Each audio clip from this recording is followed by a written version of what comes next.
Vamos a continuar con la aproximación computacional. La teoría de David Marr tiene 3 niveles de organización del procesamiento visual: el esbozo primario, el esbozo 2D y el esbozo 3D. Como podéis ver en el esquema, nos hemos basado en el esbozo primario y vamos a comenzar con su definición. El esbozo primario es la primera fase de procesamiento visual en la teoría de David Marr, cuyo objetivo consiste en hacer explícitos los cambios de intensidad de la imagen bidimensional de luminancia, así como su distribución y organización geométrica.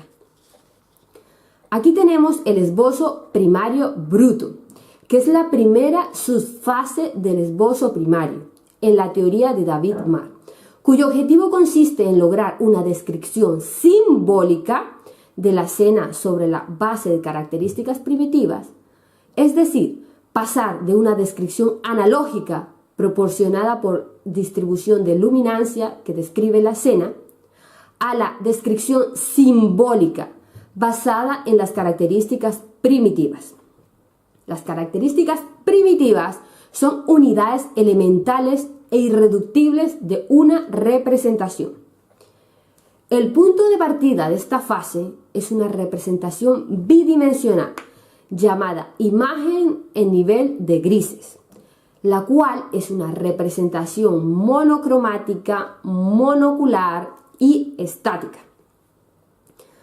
Ahora vamos a continuar con el esbozo primario completo, que es la segunda subfase del esbozo primario en la teoría de David Marr, cuyo objetivo consiste en agrupar las diferencias primitivas en conjuntos y zonas mediante principios de organización perceptiva.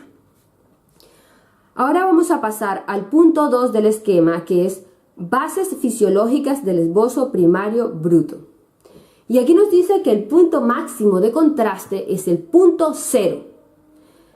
Siempre que ambas filas de células estén activas simultáneamente, se producirá la presencia de puntos de cruce entre ellas.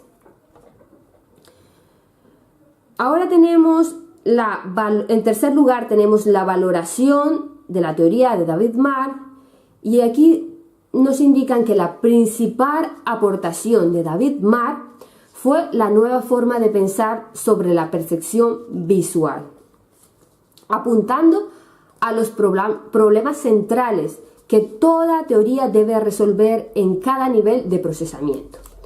Esta fue la primera teoría computacional de la visión. Bueno, esto ha sido un resumen de los puntos claves del apartado 3, aproximación computacional.